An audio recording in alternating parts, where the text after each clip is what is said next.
Namaskar. I hope all of you are staying safe and taking care of yourselves. This communication is specifically for one particular point which might enable all of us in this battle against COVID-19.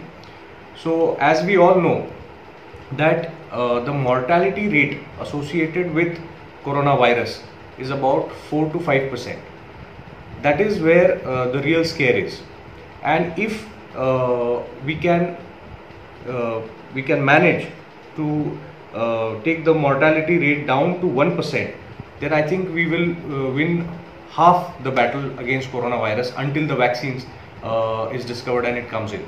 So in that scenario, there's one particular point that one must observe is that if there is a comorbid patient, comorbid means a person who does not have coronavirus but has certain diseases like diabetes, blood pressure, cancer or cancer survivors, heart ailments, pregnant women or other diseases because of which the immunity of people goes down.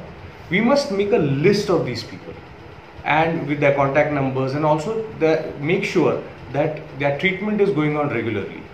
Why do we do this is because in case, in an unfortunate circumstance of someone being tested positive in your neighborhood or very nearby, immediately these people need to be protected and they should be immediately assisted with, so that in that scenario they don't get infected with coronavirus, and hence if they are protected, automatically the mortality rate will come down. And I think this is one of the simple thing that we as a responsible citizen must do in our neighborhood.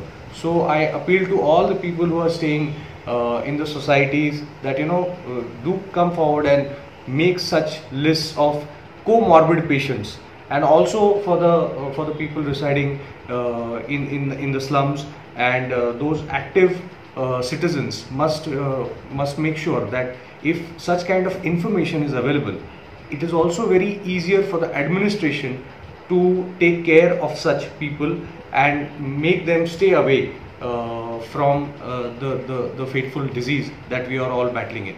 And hence I request all of you that in this battle against coronavirus, it is important that we make and keep updating the list of comorbid patients and keep it handy in case of any emergency. Thank you.